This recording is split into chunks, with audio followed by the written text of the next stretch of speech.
di mana yang yang sebelumnya kita sudah menjadi kebiasaan baca Al-Quran, maka perlu dilanjutkan di bulan Syawal. Ketika di bulan Ramadan kita berpuasa 1 bulan, maka di bulan Syawal pun ada puasa sunnah 6 hari. Ketika di bulan Ramadan kita berinfak bersedekah, maka di bulan Syawal juga kita tingkatkan. Maka para ulama mendefinisikan bulan Syawal ini minimal ada 3 makna. Yang pertama, Syawal ini bermakna irtafa'a. Apa itu irtafa'a? Irtafa'a itu adalah bulan peningkatan kualitas ibadah kita kepada Allah Subhanahu wa Ta'ala. Di mana bulan Syawal ini kita perlu mengupgrade diri kita. Kita tingkatkan iman kita kepada Allah Subhanahu wa Ta'ala. Maka pada kesempatan kali ini khatib berwasiat kepada diri khatib juga kepada para jemaah, marilah kita senantiasa meningkatkan keimanan dan ketakwaan kita kepada Allah Subhanahu wa Ta'ala. Allah Subhanahu wa Ta'ala berfirman, "A'udzu billahi minasyaitonir rajim. Inna akramakum indallahi atqakum." Sesungguhnya yang paling mulia di sisi Allah Subhanahu wa Ta'ala adalah mereka yang paling takwa. Bukan yang paling banyak harta, bukan yang paling banyak ilmunya, bukan yang populer, tapi dia adalah yang takwa. Takwa adalah patuh. Takwa adalah selalu berusaha menjalankan perintah Allah Subhanahu wa Ta'ala dan menjauhi apa-apa yang dilarangnya.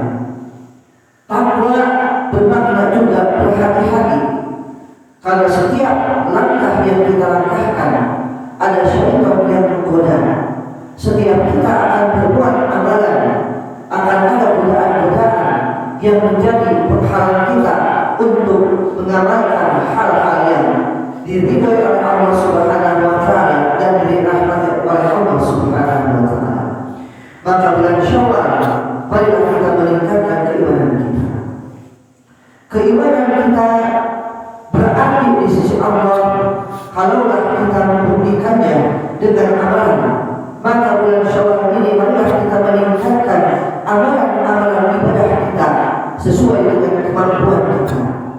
Barangkali satu orang dengan orang yang lainnya akan berbeda. Boleh jadi si A bisa membaca Al-Quran 1 juz dalam sebulan, tapi si B hanya setengah juz. Atau barangkali si C hanya sehari 1 lembar. Tapi di sisi Allah itu semua baik. Karena amalan yang dicintai oleh Allah adalah yang sedikit tapi terus-menerus. Berikutnya kita tingkatkan pula akhlak kita kepada Allah. Kita kenal dengan hablum minallah.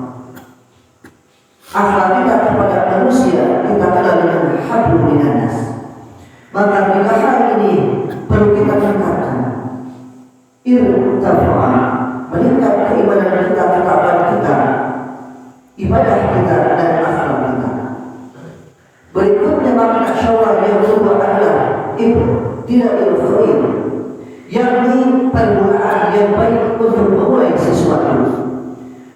Maka para ulama mengajarkan kepada kita ketika memasuki Syawal ada saling memaafkan, saling membebaskan diri satu sama lain, terutama di antara keluarga.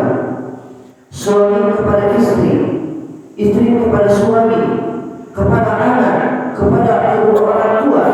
Maka di sini adalah awal yang baik untuk memulakan hal-hal yang baik, bermaaf-maafkan. Bahkan para ulama juga menyampaikan bahwa Syawal ini adalah permulaan ketika seseorang misalnya ingin melakukan suatu bisnis misalnya. Di bulan Syawal adalah hal yang baik. Ketika misalnya antara saudara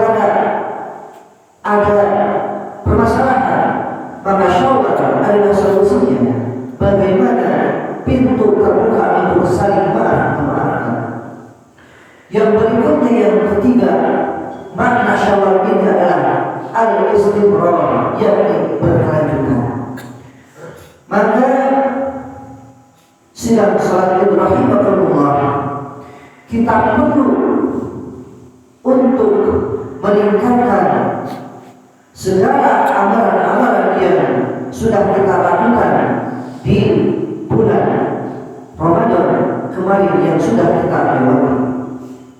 Maka dari ketiga makna tadi ada irtifa'a, ibtila'il khair, dan al-istimrar. Maka ketiga makna itu disimpulkan yakni al-istiqamah. Apa itu istiqamah? Istiqamah itu adalah berkelanjutan. Allah Subhanahu wa taala berfirman, "A'udzu billahi minasyaitonir rajim. Innal ladzina qalu rabbuna Allah tsumma istaqamu tatanazzalu 'alaihimul malaikah alla takhafu wa la tahzanu wa abshiru bil jannati allati kuntum tu'adun." Sesungguhnya orang-orang yang berkata Tuhan kami adalah Allah, kemudian mereka menubuhkan pendirian mereka, maka malaikat akan turun kepada mereka dengan berkata, janganlah kamu merasa takut dan janganlah kamu merasa sedih hati, dan bergembira kamu dengan memperoleh surga yang telah dijanjikan kepadamu. Itulah buah istiqomah. Ketika seseorang istiqomah, maka Allah akan jadikan dia orang yang terbaik. Allah jadikan persoalan-persoalannya akan ada jalan keluarnya. Sidang selalu rahimahullah. Maka dari itu, marilah kita memaksimalkan potensi-potensi yang Allah berikan kepada kita. Untuk apa? Untuk meningkatkan diri kita, keluarga kita, bahkan masyarakat kita, untuk lebih bertakwa kepada Allah Subhanahu wa taala. Dan kuncinya adalah istiqomah. Pernah suatu ketika Rasulullah didatangi oleh salah seorang sahabat Badui. Ya Rasulullah, ajarkan aku satu kalimat yang dimana dengan kalimat ini aku bisa menjalankan agama ini. Maka Rasulullah menjawab, Qul amantu billah tsumma istaqim. Katakanlah engkau beriman kepada Allah dan beristiqomah. Barakallahu li wa lakum fil Qur'anil Azim wa nafa'ani wa iyyakum bima fihi min ayati wa dzikril hakim wa taqabbal minni wa minkum tilawatahu innahu huwal ghafurur rahim.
Sidang salat Id rahimahullah.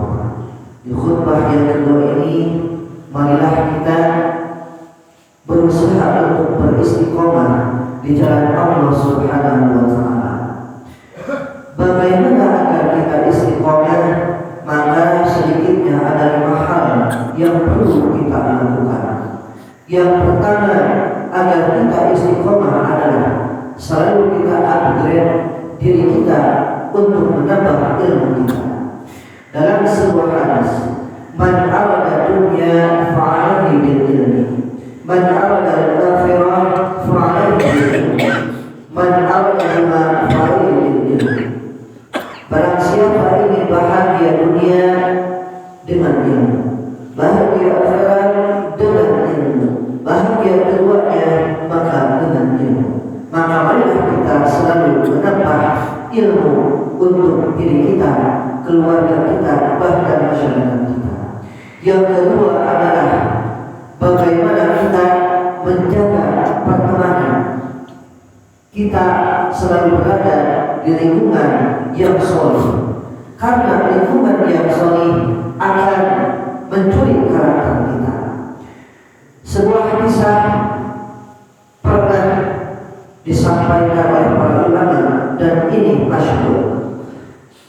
Rasulullah biasanya ketika sedang sholat akan ada orang yang jahil namanya Uqbah bin Abi Mu'ayth.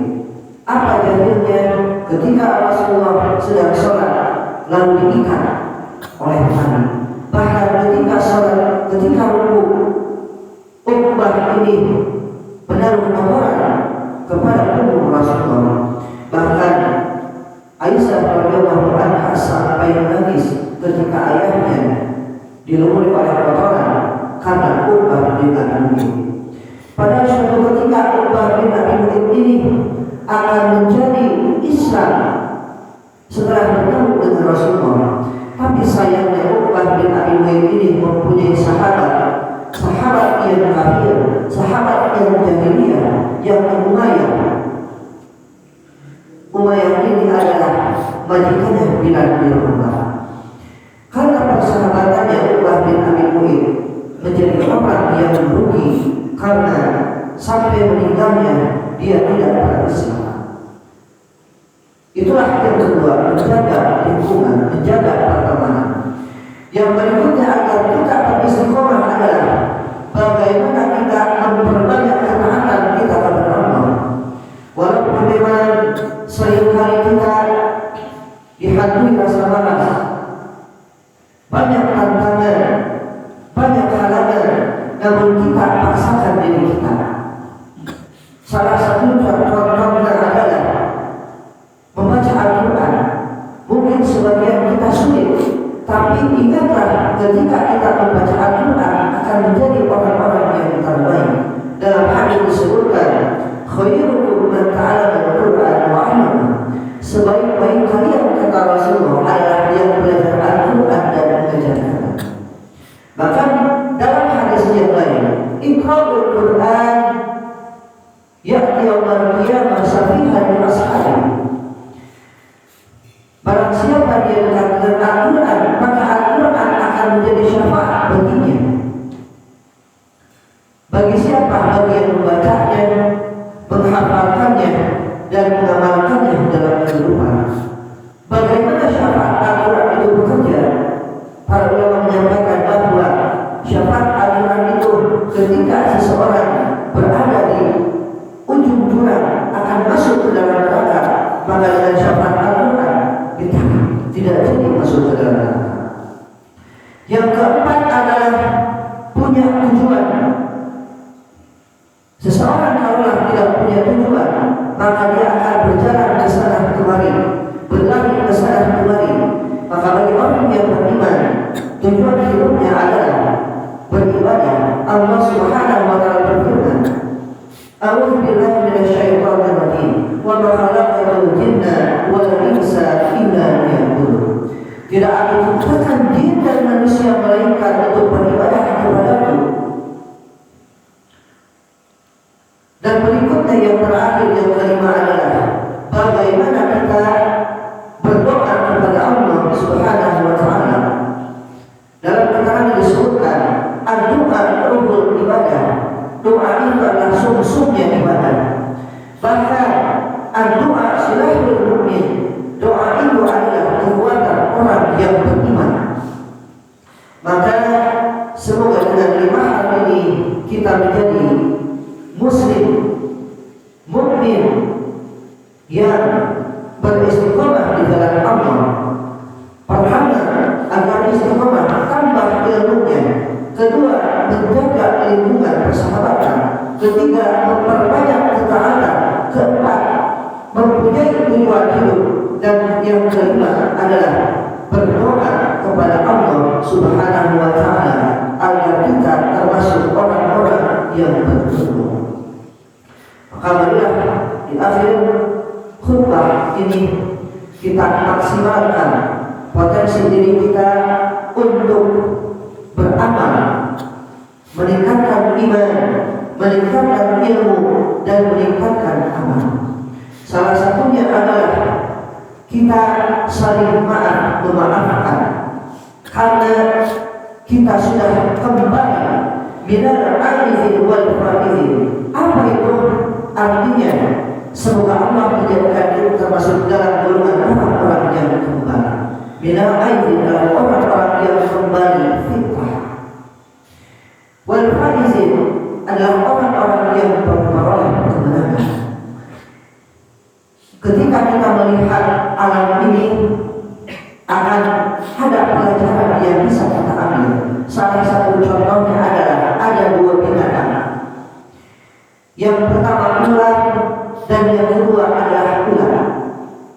Ular, konon katanya dia bisa hidup itu untuk melangsungkan kehidupannya dia berpuasa untuk waktu yang ditentukan. Dia berpuasa maka dia akan berganti kulit. Dan ular ini sebelum dia berpuasa dan pasca berpuasa tetap namanya ular. Namun berbeda halnya dengan ular. Ketika kita melihat ular, ada pelajaran baik di dalamnya. Apa? Ular sebelum berpuasa dia merusak. Daun-daun berubah kepada ular. Namun ketika dia berpuasa dia menjadi kepompong. Setelah kepompong itu tumbuhan-tumbuhan aman.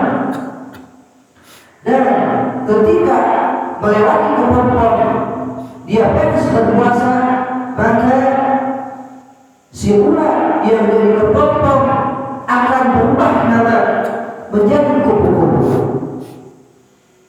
Yang dimana banyak sekali orang yang menyukai kupu-kupu. Kenapa? Karena dia indah, karena warna-warninya yang begitu mengecewakan. Salah satu keajaiban ciptaan Allah Subhanahu wa Ta'ala. Maka manusia pun seperti itu. Setelah dia digembleng dengan bulan Ramadan yang awalnya dia mungkin boleh jadi membuat masalah dalam keluarganya, maka ketika dia berpuasa dia berubah menjadi lebih baik lagi dan bermanfaat buat keluarganya minimal. Bahkan dalam hadis disebutkan khairun nas anfa'uhum linnas, sebaik-baik manusia itu adalah yang bermanfaat bagi orang lain. Bahkan jadi orang yang muslim itu adalah ada dua. Dia menjaga lisannya dan menjaga kedua tangannya dari menyakiti orang lain. Di akhir khutbah ini marilah kita berdoa kepada Allah Subhanahu wa Ta'ala semoga kita menjadi orang-orang yang bersih kembali fitrah dan menuju kemenangan. Minal aizin wal faizin. Inna Allaha wa malaikatahu yusholluna 'alan nabi ya ayyuhalladzina amanu shallu 'alaihi wa sallimu taslima. Allahumma shalli 'ala sayyidina Muhammad wa 'ala ali sayyidina Muhammad. Allahumma shalli wa sallim wa barik. Amin. Allahumma ighfir lil muslimina wal muslimat wal mu'minina wal mu'minat al ahya'i minhum wal amwat bi rahmatika ya arhamar rahimin.